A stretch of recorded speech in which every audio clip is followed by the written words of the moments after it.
بیماری میں مبتلا کر سکتے ہیں۔ اگر ہم عالم ہے، علم ہے، اور علم کی وجہ سے اگر تکبر کر رہے ہیں، علم کی وجہ سے کسی کو چھوٹا سمجھ رہے ہیں اور اپنے آپ کو بڑا سمجھ رہے ہیں، تو یہ علم کا حاصل کرنا کسی انسان کا کمال نہیں بلکہ اللہ رب العالمین کا عطیہ ہے، اللہ رب العالمین کی دین ہے، اللہ رب العالمین کی نعمت ہے، اللہ تبارک و تعالیٰ کا احسان و کرم ہے۔ جب کوئی چیز ہمارا ذاتی نہیں ہے تو ہم دوسرے کو اپنے سے کمتر یا دوسرے کو ذلیل کس پیمانے سے ناپ کر کے سوچیں گے؟ یہ غور کرنے کی بات ہے۔ نہ جسم ہمارا، نہ صحت ہماری، نہ مال ہمارا، نہ دولت ہماری، نہ علم ہمارا، نہ جان ہمارا، جب کوئی چیز ہماری نہیں بلکہ تمام چیزوں کا دینے والا اللہ رب العالمین کی ذات مبارکہ ہے، تو ہم کس حساب سے اپنے آپ کو بڑا سمجھ کر کے دوسرے کو حقیر سمجھ کر کے دوسرے کو ذلیل کرے اور دوسرے کا مذاق اڑائے؟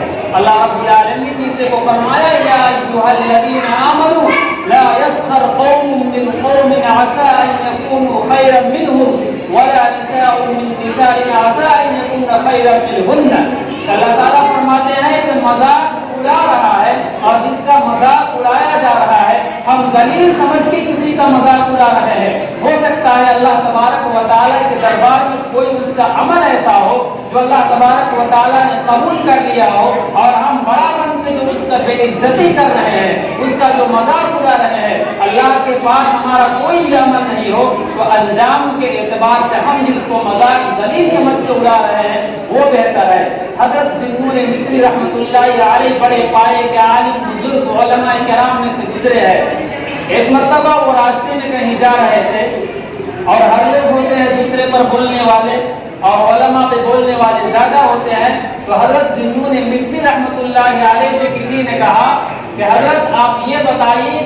انہوں نے کہا کہ اے ذی مصری، آپ سے بہتر یہ میرا کتا ہے۔ حضرت ذی مصری علیہ رحمہ اللہ کے بہت بڑے ولی گزرے ہیں، انہوں نے ان کی باتوں کو کوئی جواب نہیں دیا اور وہ آگے چلے گئے۔ ان کے خادم نے کہا، حضرت اس آدمی نے آپ کو یہ کہا کہ آپ سے بہتر میرا کتا ہے، آپ نے اس کی بات کی طرف توجہ نہیں دیا، آپ آگے بڑھ گئے۔ حضرت ذی مصری علیہ رحمہ نے فرمایا،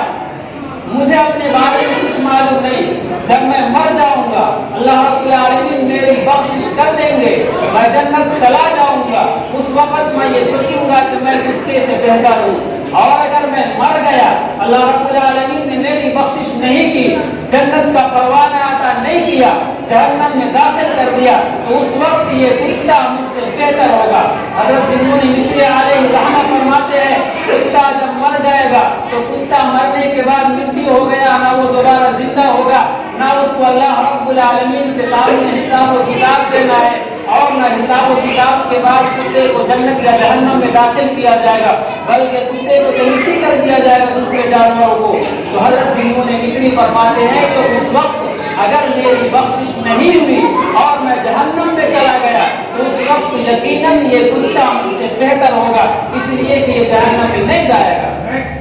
اللہ رب العالمین نے یہاں بیان فرمایا ہے کہ کسی انسان کا، ایک انسان کو، ایک ایمان والے کو دوسرے کا مذاق اڑانا کسی بھی صورت میں جائز نہیں ہے۔ آگے اللہ فرماتے ہیں، وَلَا تَلْمِزُوا أَنفُسَكُمْ، اور یہ بات کہ تلمز لفظ کے معنی پچھلے جمعہ بھی یہ بات آئی تھی کہ منہ میں تانا دینا، یہ دوسرا چیز ہے۔ پہلا چیز تو بیان ہوا کہ ایک دوسرے کا مذاق اڑانا، دوسرا چیز جو معاشرے میں لڑائی جھگڑا اور فتنہ فساد کا ذریعہ ہوتا ہے وہ کسی کے منہ میں یا کسی کے پیٹھ کے پیچھے غیبت کرنا یا کسی کے منہ میں اس کے برائی کو بیان کرنا، اس کو تانا دینا، تم چور ہو، تم شرابی ہو،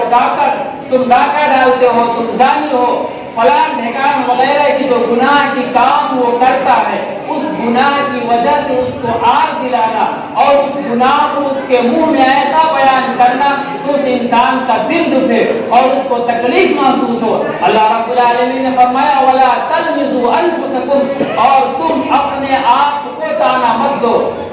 تلمزوا انفسکم کا ٹھیک ترجمہ اگر اردو میں کیا جائے تو اس کا ترجمہ یہ ہوتا ہے کہ اپنے آپ کو تانا مت دو۔ حالانکہ اللہ رب العالمین کہنا نہیں چاہتے ہیں کہ کسی دوسرے کو تانا مت دو، لیکن الفاظ اللہ رب العالمین نے اس آیت کریمہ میں ایسا